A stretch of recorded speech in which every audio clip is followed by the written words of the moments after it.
Hey guys, it's Simmy, and this is Pro Wrestling Unlimited, as we are here on the 5th of January, 2021, to talk about Night 2 of Wrestle Kingdom 15.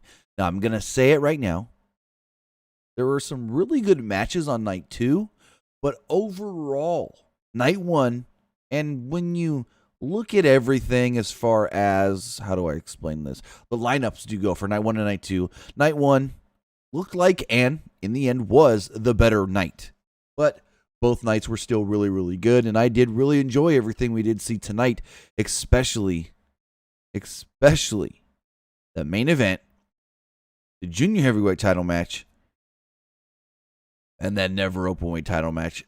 I just absolutely loved Shingo versus Jeff Cobb. And we'll get into all of that. I want to say thank you for joining me here. Twitch.tv/PW Unlimited. YouTube.com/Pro Wrestling Unlimited. Remember, you guys can support us a couple of different ways here on Twitch, either with a donation by hitting that button down below, with Twitch Bits, or a subscription, either with a tiered subscription or Amazon Prime, because if you have Amazon Prime, then you have Prime Gaming. And with your Prime Gaming subscription, because you're already paying Amazon for Amazon Prime, you get to subscribe to one Twitch channel for free. And we'd greatly appreciate it if we were that one Twitch channel you subscribe to for free. Also, if you are watching on YouTube, you can support us by giving us a super chat donation, and all super chat donations do get read on the air when they do get submitted. But with that, let's jump in and talk about, well, everything we saw at Wrestle Kingdom. And because we can only talk about what we saw, we can't talk about the two women's matches that did take place before the show actually aired. There were two Stardom matches that did air on, well, they were dark matches. They didn't air on anything, not even a pre-show, which is very weird that New Japan won't air them, but they'll have them take place in the building. I don't understand that logic, but hey, we'll go on and we'll talk about the main card. So, the main card starts off with what is the Provisional Kings of Pro Wrestling 2021 Championship match. Basically, the winner got a trophy. It was Bad Luck Fale, Bushi, Chase Owens, and Toru Yano. This match featured a lot of comedy and a little bit of good wrestling as well. There was your usual Yano shenanigans. Yano and Bushi teased not getting the ring at the start, and so Fale and Owens actually did the finger poke of doom spot where Fale went to cover Chase Owens, but Yano and Bushi jumped in to break up the pin. Yano exposed the buckle, and Bushi missed the charge and ran right into the exposed buckle. Owens used the turnbuckle pad as a weapon, and Yano and Bushi teased a tope to Owens, but Fale pulled him to the floor. Bushi at one point hit a bulldog dropkick combo on Owens and Fale. He then did a tope suicida on Owens.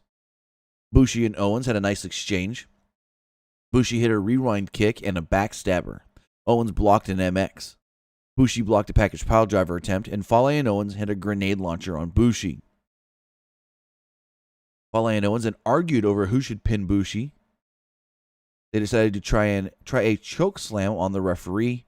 Yano then used this opportunity to hit a double low blow on Fale and Owens. Yano then pinned Bushi and picked up the victory. So, Toru Yano, still Kings of Pro Wrestling champion.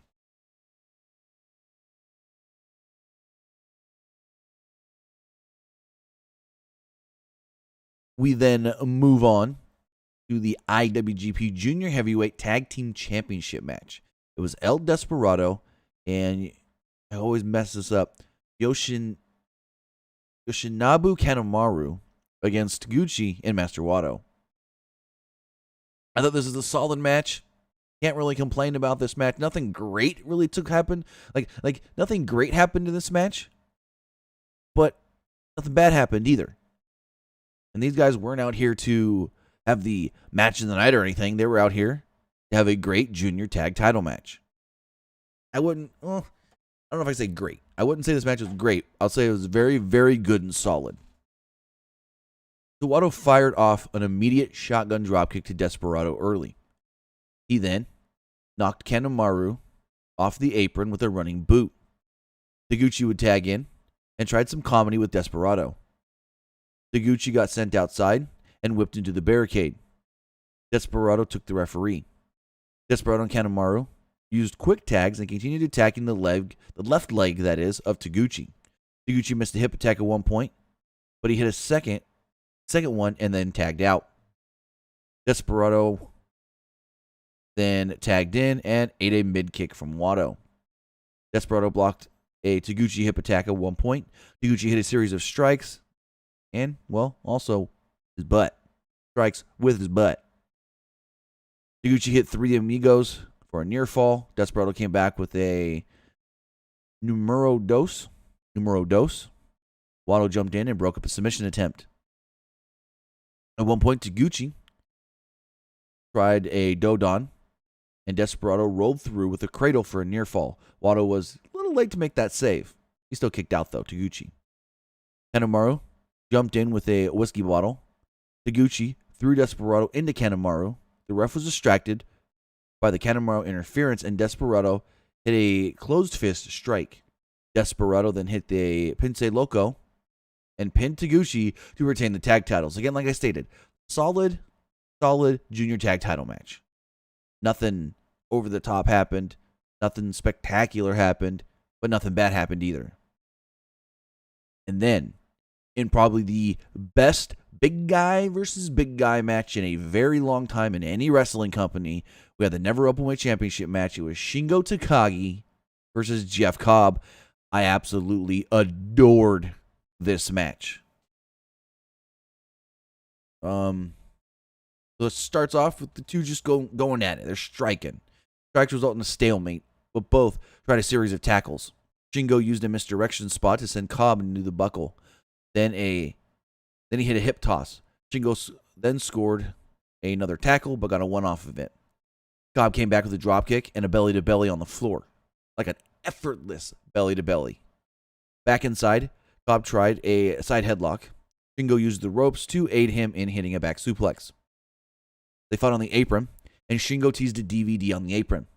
Cobb blocked it and teased a razor's edge off the apron to the floor below, but holy crap. Shingo saved his ass and got out of it. Like, they're standing on the apron, and Cobb's got him up to the razor's edge, but Shingo slips out of it. I'm like, if they do this actual move, Shingo gonna die. They didn't do it. So glad they didn't do it. Shingo then escapes and hits a tope, and both go crashing to the floor below. Shingo then hit a DDT and an elbow drop for a near fall. Cobb then fought out of a Noshigami attempt. He hit a spin cycle. Cobb hit a leaping uppercut forearm and 2 gutbuster suplexes. Shingo escaped a third suplex attempt with the head scissor takedown. Cobb hit a Black Tiger bomb and got a very close near fall off of it. Cobb set up for the Tour of the Islands, and Shingo blocked it. Shingo blocked it into a Death Valley driver and then hit a corner lariat and a suplex. He followed this up with a wheelbarrow suplex. They traded strikes and suplexes. Shingo rolled to the floor for a count-out tease, but got back just in the nick of time at 19. Cobb then hit a Gonzo bomb for a near fall. Shingo hit a Dragon Screw and a Made in Japan for a 2. The two traded more strikes. Cobb hit a German and a Tour of the Islands. But Cobb, when he hit that Tour of the Islands, landed on the knee that had been worked on earlier by Shingo. So he sold it, and he couldn't quite get over to Shingo quick enough to make the pin. And as he was scooting himself over to Shingo, Shingo at the same time was scooting himself over to the ropes. So when Cobb went for the pin, Shingo got his foot on the ropes. Referee saw it. Cobb grabs the leg, tries to hook both legs, only gets a 2 off of it. Cobb then teased another Tour of the Islands off the top rope, and Shingo slid out and hit a powerbomb. Shingo tried a pumping bomber, and Cobb blocked it with a lariat. Cobb then hit a moonsault power slam. Shingo hit a pumping bomber, but Cobb didn't go down. Shingo hit 2 more lariats, a headbutt, a jab, and another headbutt, but Cobb refused to go down. Shingo then hit a belly-to-belly throw into a double down. Shingo was the first up to his feet, hit that pumping bomber. This allowed him to go for the last dragon. He hits the last of the dragon actually, and scores the pinfall victory. So Shingo defeats Jeff Cobb to retain the Never Openweight Championship. Like I stated earlier, or not earlier, but as I stated on my review yesterday, they just fucking up this new faction of the Empire, aren't they? All three guys, Great O'Khan, Jeff Cobb, and Will Ospreay, go into Wrestle Kingdom with big matches and all lose. So I don't know what this means for this faction going forward, but they're all losers at Wrestle Kingdom. We then get our intermission, and when we come back, we get a 23-minute match between Sanada and Evil. Evil and Sanada go at it. Evil's got Dick Togo at ringside with him.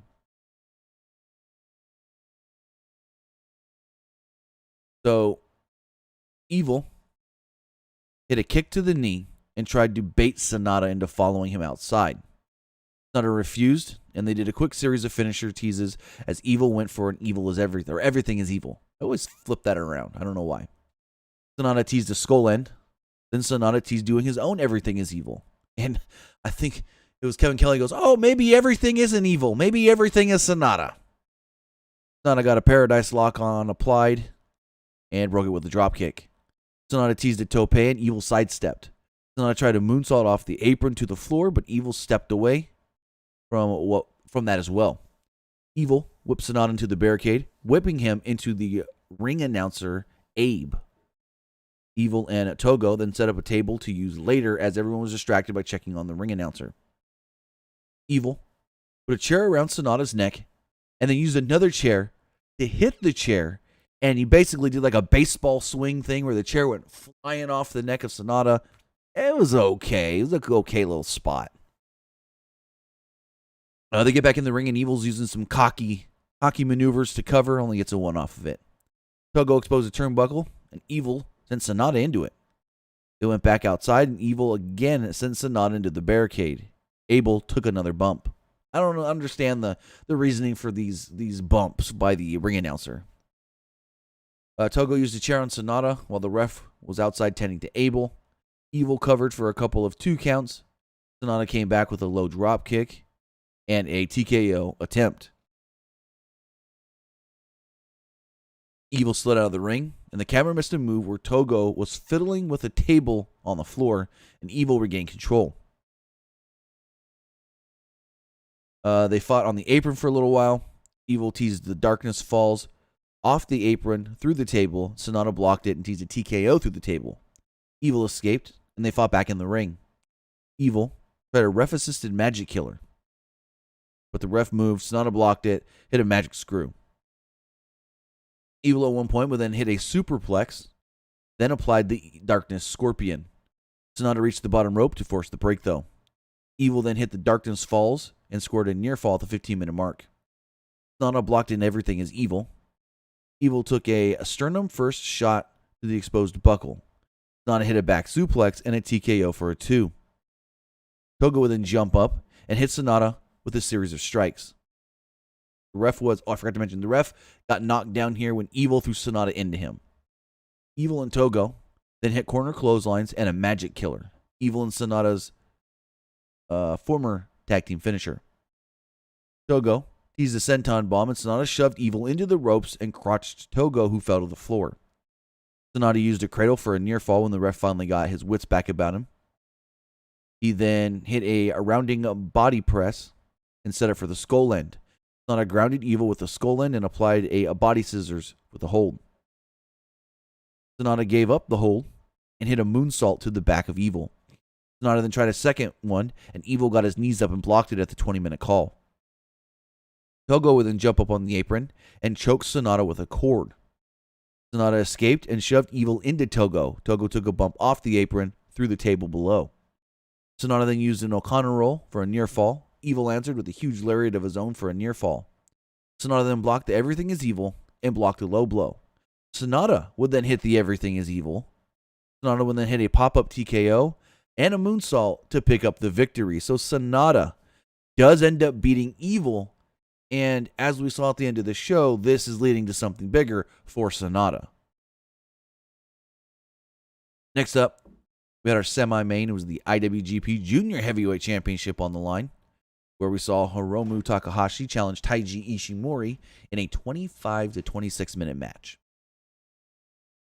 Now, I think this match, I loved the match. I thought the match was really, really good, but I felt like this match went just a little bit longer than I would have liked. And I also think this is the one match tonight that would have benefited from more of a crowd. So, they started the match going a million miles an hour. They teased some big moves on the apron. Hiromu went for a sunset bomb. Ishimori landed on his feet with that attempt. And Hiromu hit a pop-up apron powerbomb. I wrote that way wrong. Hiromu teased a running shotgun dropkick on the long entrance ramp. Ishimori caught him with what was supposed to be a powerbomb on the ramp, but because the timing all got messed up, it didn't look that good, so we'll call it powerbomb on the ramp. Ishimori exposed the buckle. He then got a golden triangle moonsault off the post. Ishimori sent Hiromu into the exposed buckle. Takahashi came back with some palm strikes to the chest, a flying head scissors, shotgun dropkick, and a falcon arrow for a near fall. Ishimori then hit a sliding German, and then a springboard 450 onto Hiromu's left arm. Ishimori used the yes lock. Hiromu reached the ropes and forced the break.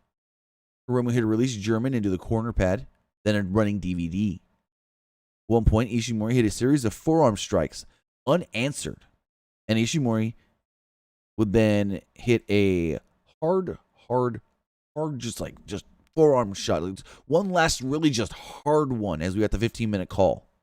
They teased their ref stoppage as Ishimori was just hammering away with several hard strikes. Ishimori would then send Takahashi's left shoulder into the post and then hit a shoulder breaker. Ishimori used La Mystica to set up another yes lock. Ishimori applied the hold in the center of the ring. Hiromu fought his way out and forced it with a rope break. Ishimori then hit a cipher for a near fall. Hiromu blocked a body cross into a victory roll with a double down spot. Hiromu at one point then hit a lariat and followed this up with a DVD into the exposed buckle. Hiromu then hit the time bomb, but Ishimori kicked out. Ishimori blocked another time bomb attempt and used the bone lock. Ishimori rolled through and tried the bloody cross. Hiromu blocked it and hit the victory roll as we got to the 25-minute mark. Hiromu then connected with the time bomb 2 and pinned Ishimori to become the new IWGP Junior Heavyweight Champion. Like I stated, I thought this match was great. I liked it a lot, but I felt it was just a little bit too long. Just a little bit too long. Could have shaved about 4 minutes off this match, 4 or 5 minutes off, and it would have been better. Again, also, all the big high spots in this match really would have benefited from more of a crowd. And then we go to our main event, where one guy, Kota Ibushi, said, Jay, get as close as you can to trying to actually paralyze me, but don't paralyze me. Fuck. Match went almost 50 minutes.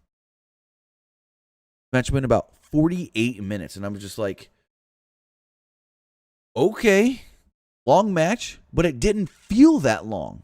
Unlike the match before it that did feel all of 25 minutes. And this was an epic main event. I liked this better than Ibushi Naito. I'll say that right now. I liked Ibushi White better than Ibushi Naito from night one. So, where to start? So, White started out with some customary stalling. Jumped right out of the ring. And then agreed to lock up with Ibushi. Backed Ibushi into the ropes. And they did a clean break. Gedo then tripped then tripped Ibushi, and White pounced. White hit a series of stomps. Back in the center of the ring, White used a headlock to keep Ibushi grounded. Ibushi kipped up off of a shoulder tackle and then missed a wild kick. After some misdirection from White, Ibushi hit a flying mid-kick. They rolled to the floor, and Gedo tried to get involved. Ibushi hit him with an elbow to the ribs. As they climbed back inside the ring, White hit a DDT to regain the upper hand. White then threw Ibushi outside the ring.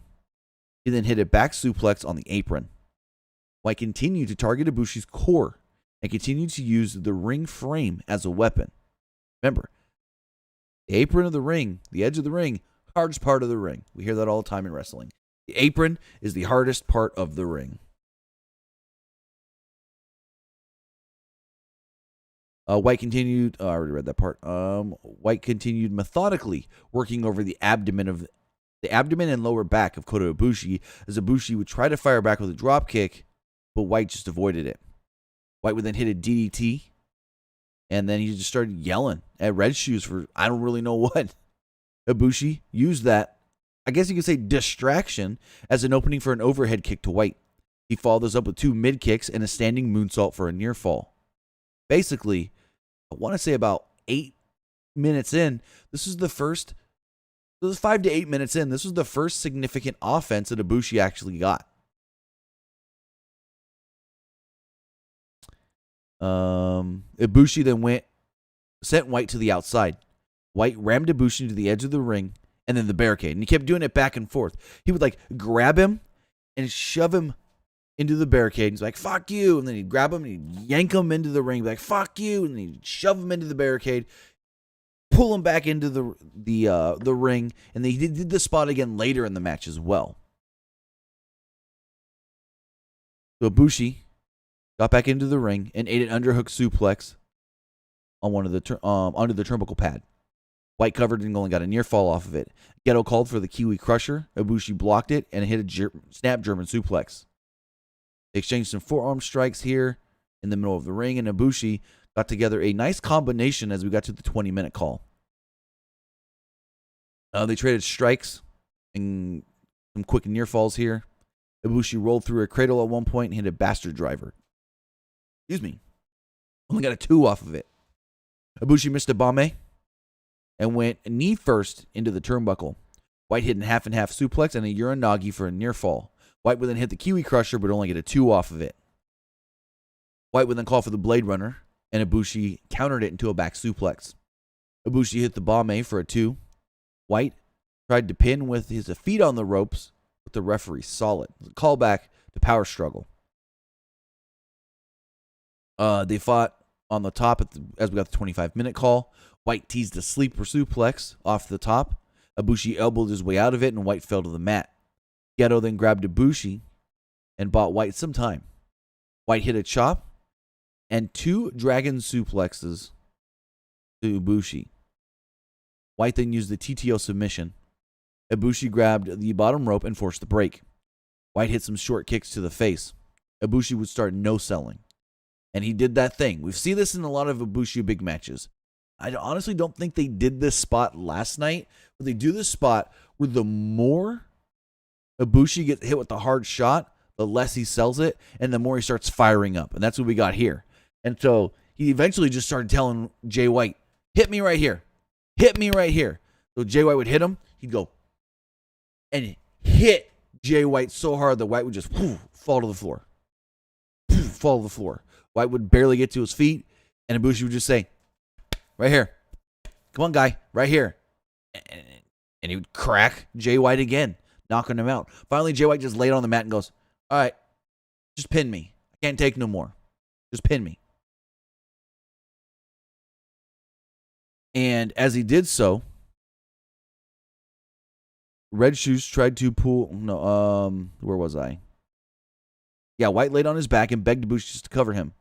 Ibushi refused and hit a series of strikes.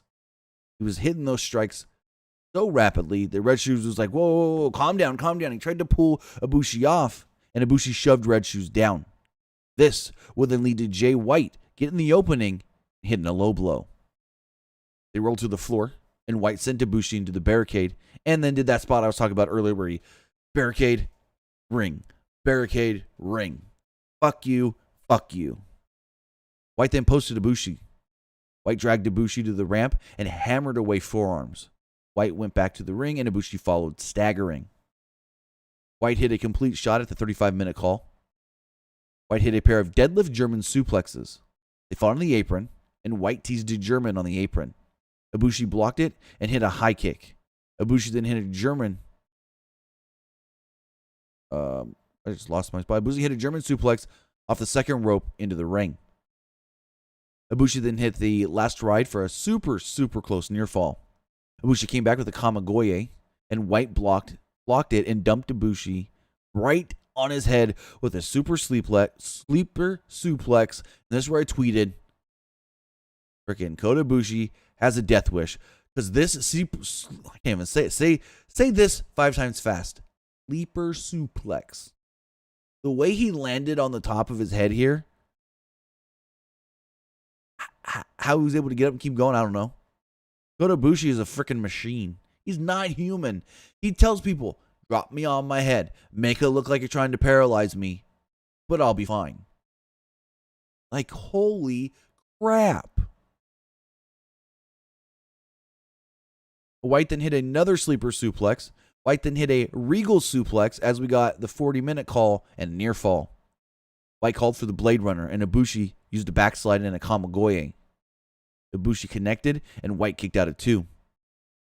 Ibushi then hit a Phoenix Splash. Red Shoes counted 1, 2, but Geto pulled Red Shoes out of the ring. Geto jumped in with brass knucks. Ibushi blocked the shot and hit a Kamigoye to Geto. Ibushi revived the referee. Ibushi slowly walked towards White, and White popped up with the Blade Runner. Ibushi kicked out at the last possible second. Well, not even second, instant. White then tried another super suplex, but Ibushi elbowed him to get out of it. Ibushi then tried to set up for a German, and White rolled through and applied a TTO. Ibushi tried to fight his way to the ropes. White pulled him back right into the middle of the ring. Ibushi teased tapping out, but finally cradled to the ropes at the 45-minute call. White tried a Blade Runner, and Ibushi escaped and hit a V-trigger. He hit another regal suplex for a near fall.